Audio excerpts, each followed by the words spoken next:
नमस्ते और स्वागत है हिंदू कल्चर क्रॉनिकल्स में। आज हम आपको एक दिव्य यात्रा पर लेकर चलेंगे, राजस्थान के मंडफिया में स्थित पवित्र सांवरिया सेठ मंदिर की ओर। धन के देवता और व्यवसाय के सच्चे साथी के रूप में पूजे जाने वाले सांवरिया सेठ भगवान श्री कृष्ण के अवतार माने जाते हैं। यह मंदिर लाखों भक्तों को आशीर्वाद, समृद्धि और आंतरिक शांति प्राप्त करने के लिए आकर्षित करता है। तो आइए जानते हैं इस मंदिर की खास बातें और सांवरिया सेठ के चमत्कारी इतिहास के बारे में।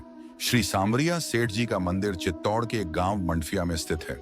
कहा जाता है कि श्री सांवरिया सेठ का संबंध मीराबाई से है। मीराबाई का जन्म भी में चित्तौड़ में ही हुआ था। यह वही गिरधर गोपाल है जिनकी वह पूजा किया करती थी। सांवरिया सेठ का इतिहास 1000 साल से भी पुराना माना जाता है। जब संत दयाराम की जमात थी और उन्हीं के पास श्री सांवलिया सेठ की 4 चमत्कारी मूर्तियां थीं, तब औरंगजेब की मुगल सेना भारत में हिंदू धर्म को नष्ट करना चाहती थी। उन्होंने भारत के कई मंदिरों को तोड़ दिया था और जब वे मेवाड़ की तरफ आए तब मुगलों को इन चमत्कारी मूर्तियों के बारे में पता चल गया। तब संत दयाराम ने इन चारों मूर्तियों को भादसोड़ा गांव में एक गड्ढा खोद के दफना दिया, जिस कारण ये मूर्तियां मुगलों से बचा ली गई। समय बीता और दयाराम की मृत्यु हो गई, लेकिन वह मूर्तियां वहीं पर दफन थी। कई वर्ष बीतने के बाद सन 1840 में भादसोड़ा गांव के एक ग्वाले भोलाराम गुर्जर को सपना आया, जिसमें स्वयं श्री कृष्ण ने उन्हें दर्शन दिए और उनसे कहा कि मेरे अंश की 4 मूर्तियां एक पेड़ के नीचे दफन हैं। तब भोलाराम ने यह बात अपने गांव वालों को बताई और उन्होंने साथ मिलकर खुदाई का काम चालू किया। खुदाई के दौरान उन्हें 4 मूर्तियां मिली, जिसमें से खुदाई करते समय एक मूर्ति खंडित हो गई थी, जिस कारण उसे वापस वहीं दफना दिया। जब उन्होंने उन तीनों मूर्तियों को बिना किसी विधि विधान के वहां से बाहर निकाला तो उन्होंने कई घटनाओं को महसूस किया, जिसके बाद उन्होंने पूरे विधि विधान के साथ उन्हें स्थापित किया, जिसमें से एक मूर्ति भादसोड़ा, एक को मंडफिया और एक को बंगुड़ गांव के छापर में, जहां वे प्रकट हुई थी।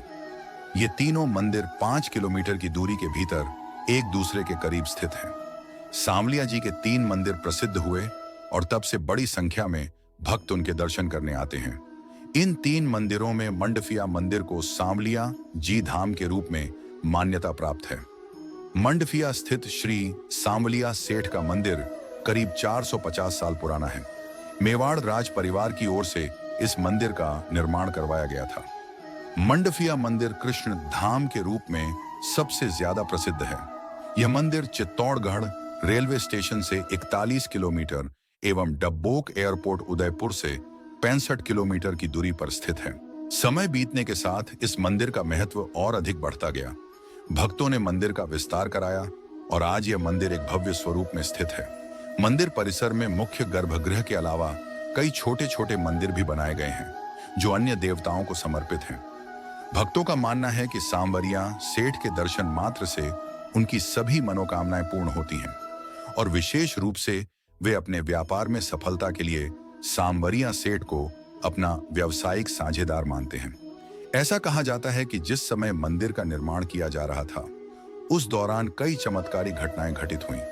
भक्तों ने विभिन्न अनुभव साझा किए, जैसे व्यापार में अचानक वृद्धि, धन की प्राप्ति और व्यक्तिगत जीवन में सुख समृद्धि। इस तरह सांवरिया सेठ मंदिर न केवल धार्मिक आस्था का केंद्र बना, बल्कि उन लोगों के लिए भी प्रेरणा का स्रोत बन गया जो अपने व्यापार और जीवन में प्रगति चाहते थे। आज यह मंदिर राजस्थान के प्रमुख धार्मिक स्थलों में से एक है, जहां न केवल राजस्थान बल्कि पूरे भारत से भक्त आते हैं। सांवरिया सेठ को व्यापारी का भगवान कहा जाता है। भक्त उन्हें अपने व्यवसाय का भागीदार मानते हैं और मानते हैं कि उनका आशीर्वाद उनके व्यापार में उन्नति और समृद्धि लाता है। असंख्य व्यापारी अपने मुनाफे का एक हिस्सा सांवरिया सेठ को समर्पित करते हैं और मंदिर में दान देते हैं। ऐसी कई कहानियां हैं जहां भक्तों ने सांवरिया सेठ से आशीर्वाद पाने के बाद अपनी आर्थिक स्थिति में चमत्कारी सुधार देखा है। एक व्यापारी ने सांवरिया सेठ को अपना व्यावसायिक साझेदार मानने के बाद अपने व्यापार में अप्रत्याशित उन्नति की बात साझा की। ऐसी अनेकों कहानियां भक्तों के विश्वास और आस्था को प्रकट करती हैं, जिसमें कई प्रचलित कहानियां जैसे कि नानी बाई का मायारा और सांवलिया सेठ और व्यापारी की सच्चाई। ये कहानी एक व्यापारी की है जो श्री सांवलिया सेठ की मदद से व्यापारिक संकटों को पार करता है। इनकी चर्चा हम अगले वीडियो में करेंगे, जिसे देखने के लिए हमारे चैनल पर बने रहिएगा। हम आशा करते हैं कि आपको यह कथा प्रेरणादायक लगी होगी।